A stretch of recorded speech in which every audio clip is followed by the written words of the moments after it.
Hello there, welcome to the Saroy channel wherever you are in the world, and so much love to each and every one of you. How are you doing? I do hope you're doing remarkably well. I'm doing great, thank you very much, and I'm so glad you've joined me for part 2 of our story tonight. But before we get started, don't forget to subscribe to the channel, click the notification bell and the thumbs up, and let's continue with part 2 of our very exciting story tonight. I remember there was no reasoning with my resolutely stubborn mother, who had persuaded even my father that Titan was no good for me and was definitely not marriage material. As a consequence, both my parents were not particularly happy on my wedding day, especially when they were footing the bill at an expensive venue on my account, where my father insisted on going all out. Even when I walked down the aisle with my father at my side, he was telling me that it wasn't too late for me to change my mind about Titan. "Your mother's not happy, love," he told me candidly. "She thinks that your relationship with Titan is going to end in disaster." "And you, Dad? What do you think?" I asked him. "You know what I think, Shelley," my father said. "I only want you to be happy, love. That's all I care about. And if Titan makes you happy, then you have my absolute blessing. And I do believe he does." "Thanks, Dad," I said, giving him an effusive and warm hug, with tears prickling my eyes. "I knew you'd have my back." "Of course I have your back, Shelley. It wouldn't be any other way. You know how much I love you. I like Titan very much as well. And personally, I think he's good for you, even if your mother does not. But all I care about is that you're happy. Now don't you dare go crying on your wedding day. You hear me? I won't have that." I had nodded, and arm in arm we'd walked down the aisle together, while Titan waited for me at the front of the church, looking as proud as Punch, as he stared at me for the first time in my organza fairy tale-like wedding dress, which was quite magnificent. My mother, who was seated behind the front pew at the church, dabbed her eyes in quiet melancholia. Her face looked crestfallen, her eyes puffy and red, as if she'd been crying hard. She seemed to realize that I was definitely going through with marrying Titan. I think she believed my father's words would have talked some sense into me, but what she failed to understand was how much my father supported my choices, rather than condemn them like she so obviously did. My heart had been thundering in my chest when Father Ian brightly said, "If there's any reason why these two should not be united together as man and wife, will he speak now or forever hold his peace?" I drew in a deep breath. I closed my eyes tightly. I just had such dreadful visions of my mother raising her arm and saying, No, they can't possibly get married. I protest against this. They can't marry. I won't allow it." After I said my vows to Titan, I glanced over at my mother, to see tears streaming down her face, which she quickly mopped away. She smiled at me. It was a watery smile. It didn't meet her eyes. I could see she was utterly devastated that I had married Titan. But you know what? I didn't care a jot. The truth was, there was nothing that my parents would have ever been able to do to make me indulge in any misgivings in marrying Titan. In my short life I had made plentiful mistakes, but Titan was not one of them. I was so frustrated that my mother failed to see in him the qualities I so clearly saw. But at the end of the day I knew this was my life, and if my mother thought I was making a grievous mistake, that was her problem, not mine. I'm glad to say my sister Sammy thought the world of Titan, and was utterly enraged with my mother for trying to tear us apart. I'm not going to sugarcoat things, of course, but in the beginning married life was extremely tough. My mother seemed to gloat about this fact, believing she was right all along, and that I'd made a catastrophic mistake in marrying Titan, because our living circumstances were far from desirable. But not for a single second, even during the most challenging of times, did I ever regret marrying Titan. "You're too proud to admit you've made a catastrophic mistake, Shelley," my mother said to me. "I'm not going to say I told you so. It's early days, of course, but you mark my words. You're not going to be happy with the man for long. When you realize that Titan has been mooching off you, Just know this, I'll always be here for you, should you need a listening ear. And if you want to divorce Titan, I'll have your back, as will your father. Sorry, ma'am, but I have no intention of getting divorced, I told her resolutely. Well, we'll see about that, shall we? Said my mother, as if she had some kind of hidden knowledge about the future. In the first year of our marriage, Titan and I rented a dingy, miserable apartment in Manhattan, with damp marks on the ceiling caused from a burst pipe, and flowery, dated wallpaper which was coming away from the walls in strips. It was unsightly, of course. I removed the wallpaper and painted the walls to make them look a little bit more respectable. The apartment smelt damp and musty, and was as mediocre as you could get. But that was all we could afford at the time, and I certainly didn't care as long as I could be with Titan. Titan worked on his computer tirelessly, in a rarely poky, cramped and oppressive office. I wondered how on earth he could get any inspiration, writing in a dump like that, but I had faith in him. There was always a sparkle in his eyes when he told me what he was writing about in his novel. He'd often give me pages of his work in progress to read. I found his writing inspirational and exceptional. He knew how to bring a twist to a story that you never saw coming, which would likely have every reader on the edge of their chair. I was the one paying all the bills at the time, and as you can guess, my mother was not remotely happy about this. I warned you this would happen, my mother told me one day, when me and my sister Sammy were out for lunch together in town, which was something we did every Friday as a matter of routine. Did I not tell you that Titan would use you to get you to provide for his every need, when it should be the other way round? Who is paying the rent for your seedy apartment? Who is paying the food bills? I am, I admitted, and you know it, Mum, but not for much longer. Titan has nearly completed his first book, and if it gets published, he could get advances for it, and things will change for us. My sister Sammy was quick to support me on this, as unlike my mother, she believed that Titan had talent as a writer. I believe Titan can do it, she told my mother. Give the man a break, will you? I don't believe for a second he's ever been sponging off Shelley. He's not the type. He's not like that. Stop being idealistic, the both of you, my mother retorted. Being a writer is not an easy profession, as I keep telling you. Honestly, the both of you are so incredibly naive. Sammy pulled a face at my mother's disparaging comments. Mum, we're not being idealistic.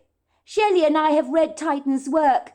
I doubt you even bothered, which doesn't say much for your evaluation of him. If you think he hasn't got a chance of success, you're basing it on your preconceived ideas that have no bearing on reality whatsoever. You just think Titan is a beach bum, don't you? But you have not a clue how hard he works. He knows how to write. I've read his work, and his stuff is good. If he doesn't make it, I'll be astounded. Well, I hope you're right, Sammy, my mother had said, but I'm afraid I don't possess your blind, very misguided faith. I do vividly recall when Titan's first book had been accepted by the publishing house and ended up being a bestseller. My mother did a complete 180 on me. She was so predictable like that. I called her up to tell her the great news, and that we were getting a huge advance on Titan's book. We would no longer be forced to live in our dingy apartment in Manhattan. My mother's reply on the telephone just blew me away. She was in such denial about having expressed any doubts or misgivings in regards to Titan's capabilities as a writer. Why is it some people don't have the grace to admit when they were wrong about something?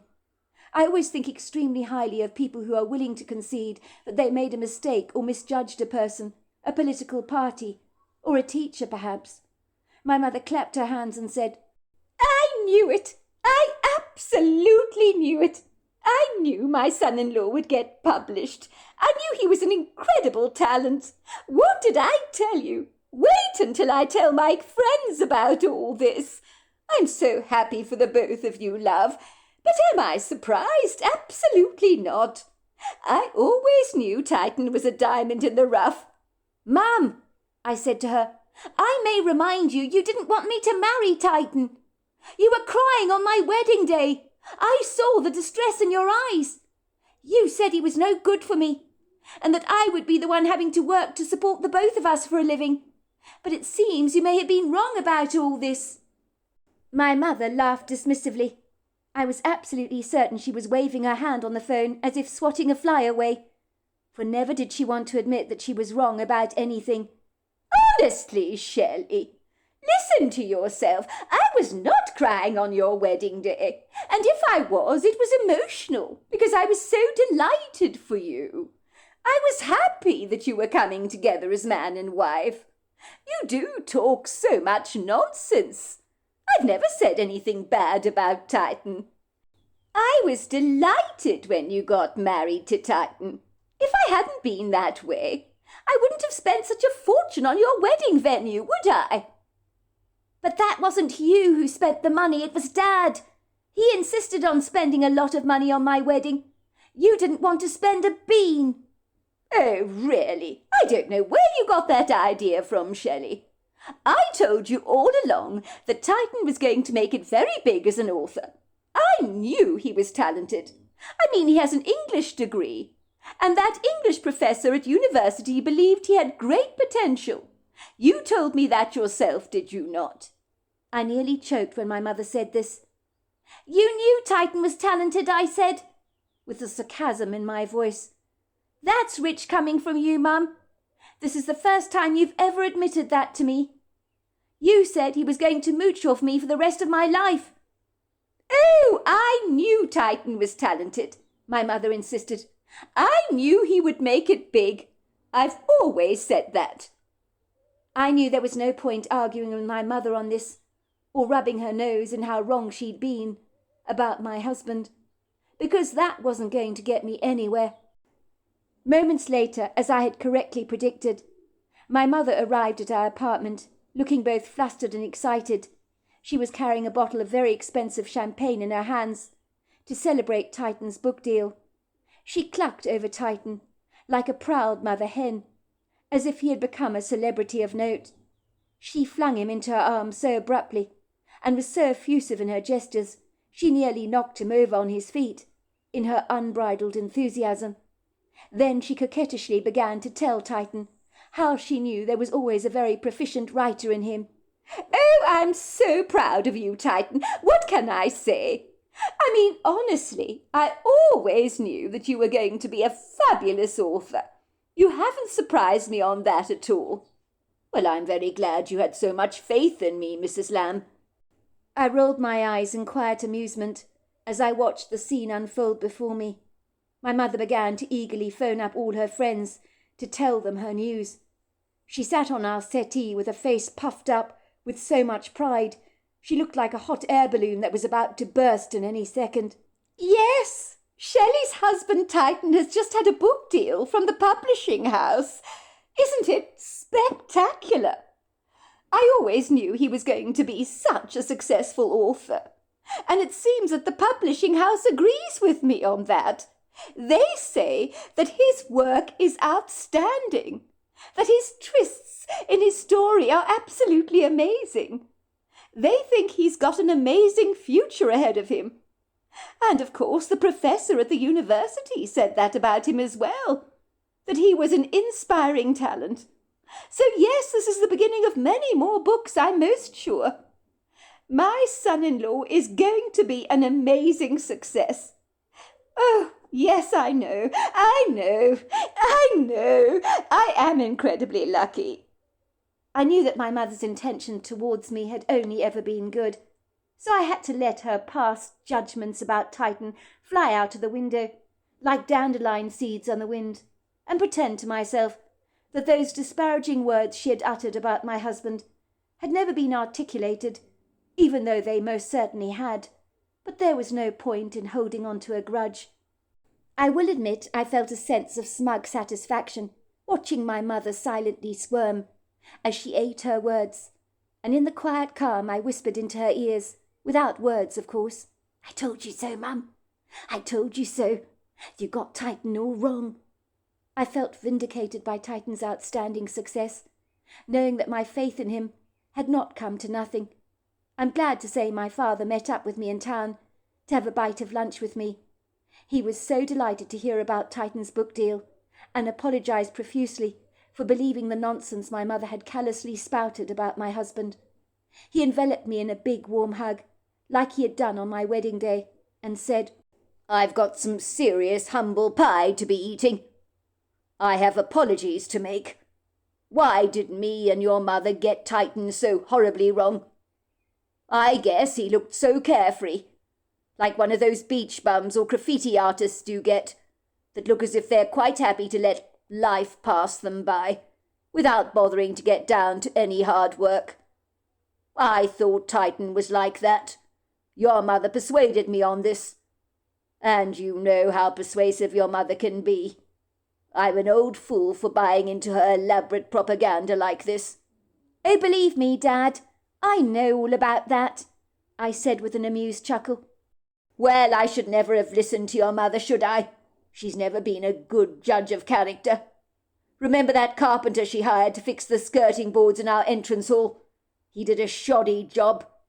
And furthermore, your mother insisted he was squeaky clean and could be trusted, but he left our house, having stolen money from your mother's purse.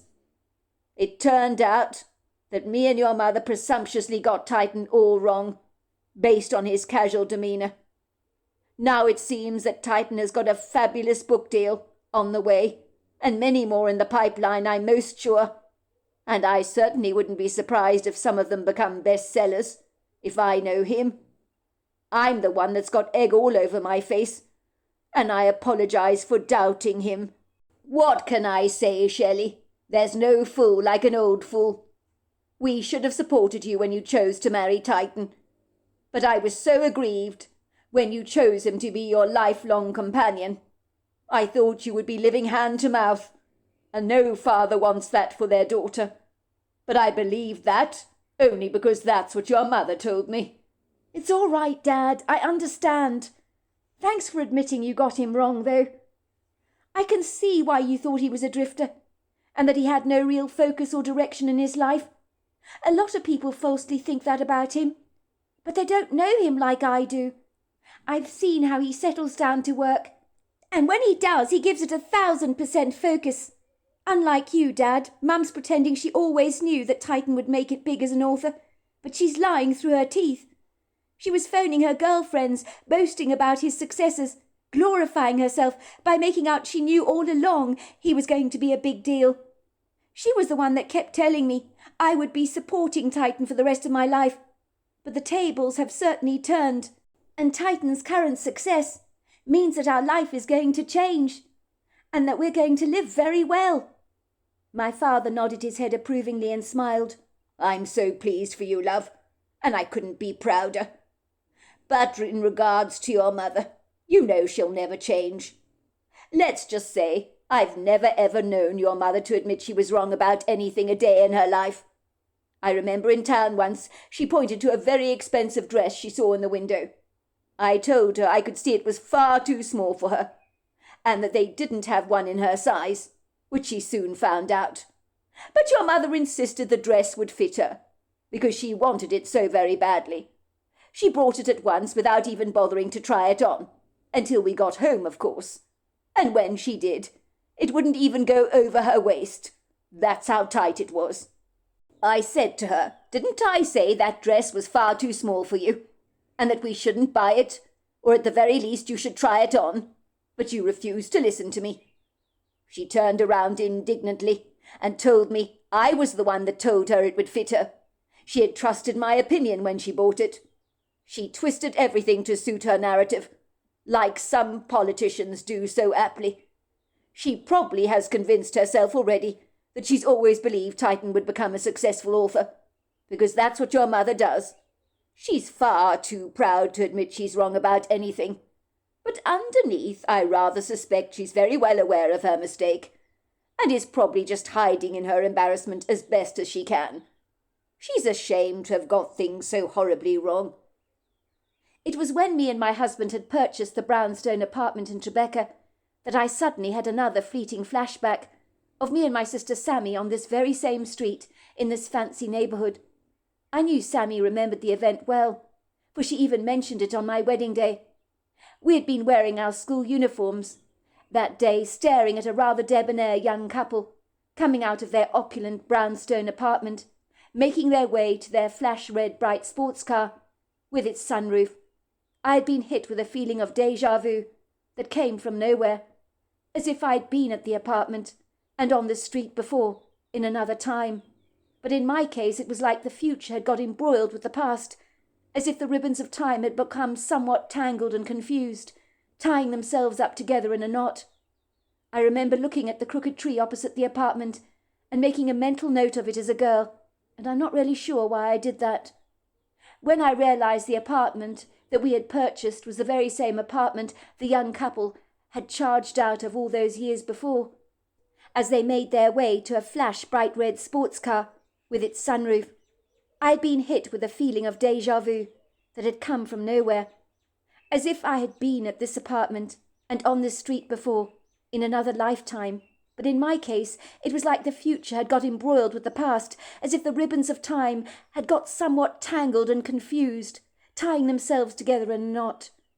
I remember looking at the crooked tree opposite the apartment and making a mental note of it as a young girl, and I'm not sure why I did that. When I realised this apartment in Tribeca was the very same apartment the young couple had charged out of all those years before, I have to say, a chill ran down my spine, but not a bad one, a good one, because somehow I had a profound sense that maybe I'd always known that one day I would own this apartment. When I moved into the brownstone apartment, a couple of neighbours dropped gifts off to me and my husband to welcome us to the neighbourhood. 73-year-old Cordelia Fitzwilliam, who lived in the apartment next door to us, was our very first visitor. I liked her at once, but to say she had a plum in her mouth was an understatement. She could have graced the grandiose tables of the rich and famous without any problem at all, for she wore privilege on her person, like an extra piece of opulent jewellery. I knew at once she was a woman who had never worried about a bill a single day in her life, and probably even considered talking about money, politics, or religion extremely distasteful. Even as I saw her standing breezily in my doorway, I warmed to her at once. She had a flamboyant old-world energy about her that I found oddly endearing. She was wearing a pretty designer silk flowery dress that looked as if it had cost more than some people's monthly salary. Her fine layered white hair was cut in a pixie style, which seemed to flatter her small face. She had a strong, very distinctive Roman nose, which gave her an aristocratic, rather distinguished look, even though her nose was the biggest part of her face. But certainly its uniqueness seemed to suit her. "Hello, dear. It's good to finally meet you," she said, presenting me with a bottle of very exclusive, expensive French champagne. "How very generous," I said. "You shouldn't have done this." "Oh, it's absolutely nothing," said Cordelia, waving her hand in the air. "It's the least I could do." "When I heard that a lovely young couple had moved into the apartment next door to mine, well, I had to pop by, didn't I? Welcome you to your new abode, and of course introduce myself to you. I've lived in these apartments for 30 years, you know, so I'm very familiar with this place. My name is Cordelia Fitzwilliam, and you are?" "I'm Shelley Langdon," I said. "Welcome to the neighbourhood, Shelley. I'll have you know my son used to live in your apartment, but not any more." "Your son used to live in this apartment?" I asked. "Oh, yes, for many years, you know," said Mrs. Fitzwilliam, "until he sold it to the Petersons, who have since moved to Switzerland." "Your son," I said. "He didn't happen to drive a flashy red sports car with a sunroof? Did he look like Hugh Grant and have a girlfriend that resembled Jackie Kennedy in her younger days?" Mrs. Fitzwilliam looked completely flummoxed. "It's funny you should say that, dear. Everyone described my son as the splitting image of Hugh Grant. Yes, he did drive a flashy red sports car with a sunroof. He loved that car, let me tell you. The woman he's married to, her name's Victoria, and I have to tell you, she does certainly have a Jackie Kennedy look about her. But how could you possibly know all this?" "Well, when I was a little girl, I stood outside this very apartment, and I saw a young couple running down the wrought iron staircase to reach the red sports car, The young woman waved at me. I remember the scene looked as glamorous as something out of a glossy movie. I guess I never forgot it. Good Lord! You do surprise me, said Cordelia. How extraordinary that you witnessed that as a young girl and remember it so vividly. And now, of all things, it's quite ironic that you're living in this very same residential address. It's rather an extraordinary world, don't you think? It sure is, I chuckled. Would you like to come in? I asked politely. I know it's still early in the morning, but if you're up for it, I can still open that bottle of champagne. Well, why not? Chuckled Mrs. Fitzwilliam. I am quite partial to drinking champagne, any time of the day. And we have a very good excuse to indulge ourselves decadently, don't we? We do? I asked. But of course! Don't look so surprised, said Mrs. Fitzwilliam. Have you forgotten? You've just moved in. And what does that mean? An excuse for a celebration. Well, I hadn't thought of it like that. But you're right. I gestured for Mrs. Fitzwilliam, who insisted I called her Cordelia, to make her way into our living room, which had prepossessing views over the street. Oh, I do love that honey locust tree out there, said Cordelia wistfully, staring out of our window. I love that tree too, I said. It's so distinctive. Before long I'd poured Cordelia a glass of champagne, and we sat together in the apartment talking for ages and ages as the day just seemed to slip by. We finished the champagne together, and I realized in that quintessential moment that the two of us were destined to become very good friends. Is it true, Cordelia asked, raising a perfectly arched eyebrow, that we have a writer in our midst? Word on the grapevine is that your husband is a successful author. Is that true? Well, it's early days, but yes, he's an author. How absolutely wonderful, said Cordelia, clapping her hands excitedly. I do so love creativity of every kind. I'm passionate about the arts, and I'm a very big reader. I even belong to a book club, you know. I have an insatiable appetite for reading. What kind of books does your husband write? What is his genre? Oh, definitely thrillers, with exciting twists, of course. He'd never write anything else. He wants to write the kind of stuff that is going to keep you guessing all the time. Oh, there isn't a better kind of book, in my opinion, said Cordelia. It sounds like your husband is a man after my own heart. I certainly look forward to reading some of his work, and getting to meet him, of course. So there we are, that is the end of part 2. Part 3 is tomorrow night. I look forward to you joining me then. Until next time, goodbye and good night.